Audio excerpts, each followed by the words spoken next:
अचानक एक महिला उठी, बहुत जोर जोर से डांटने लग गई मेरे पिताजी को। मैंने ऐसे नहीं देखा था कि कोई उनको ऐसा डांट सके। गाड़ी में बैठे मैंने कहा, बुरा नहीं लगा पापा? कहते बिल्कुल नहीं। मैं आपको एक कहानी बताती हूँ, बहुत छोटी थी, 12-13 साल की होगी। अनोखे लाल मेरे दोस्त अमेठी से आए हैं। अमेठी की एक बात है, मेरे पिताजी प्रधानमंत्री थे, उनके साथ मैं अमेठी के दौरे पे गई। आपको मालूम होगा वो उसका सांसदीय क्षेत्र होता था। खुद जीप चलाते हुए वो गए, मैं उनके साथ साथ बैठी थी। हम एक गांव में पहुंचे। गांव में हम उतरे और सड़क पर चलकर कुछ लोगों से बातचीत करने लगे। अचानक एक महिला उठी, बहुत जोर जोर से डांटने लग गई मेरे पिताजी को। तो मैं खुद चौंक गई, क्योंकि पिताजी से तो थोड़ा सा डर तो बच्चों को होता ही है, लेकिन उसके ऊपर से वो प्रधानमंत्री थे और मैंने ऐसे नहीं देखा था कि कोई उनको ऐसा डांट सके। तो डांटने लगी कि भाई मेरी सड़क है, पानी बरसा था, पूरी सड़क डूब गई है, उसमें तुमने क्या किया? और मेरे पिताजी उनको जवाब दे रहे थे। तो ये उस समय की राजनीति है जब प्रधानमंत्री तक नेता को एहसास होता था कि जनता के प्रति उसकी जवाबदेही है। गाड़ी में बैठे मैंने कहा, बुरा नहीं लगा पापा?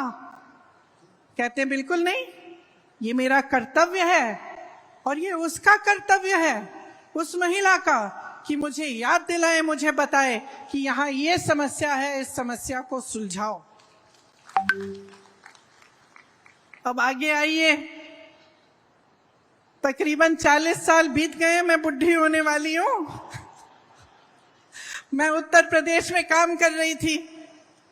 एक मोहल्ले के अंदर चली गई, एक महिला मिली, चूल्हे पे खाना पका रही थी।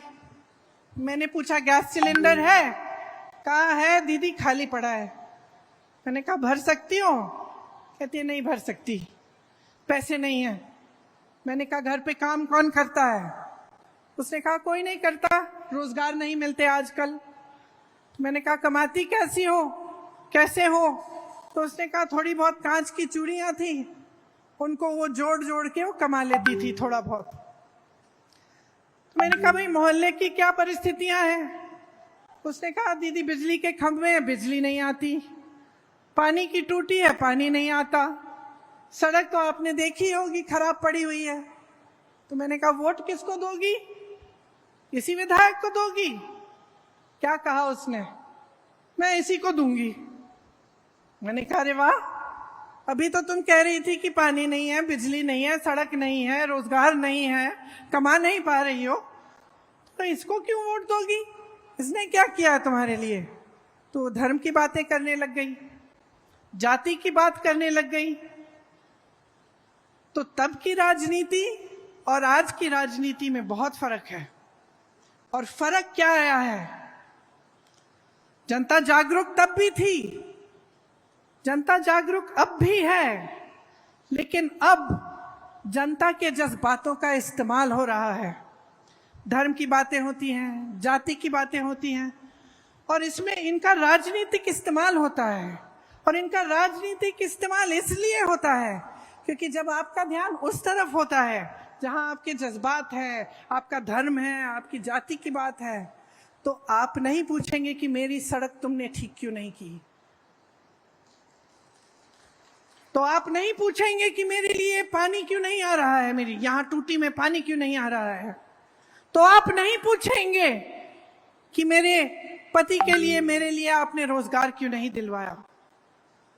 और ये एक साजिश है, एक बहुत बड़ी राजनीतिक साजिश है, जिसे आप सबका ध्यान भटकाया जाएगा ताकि आप सही सवाल नहीं उठा पाएंगे। आज की राजनीति, अफसोस की बात है, लेकिन यही राजनीति चल रही है।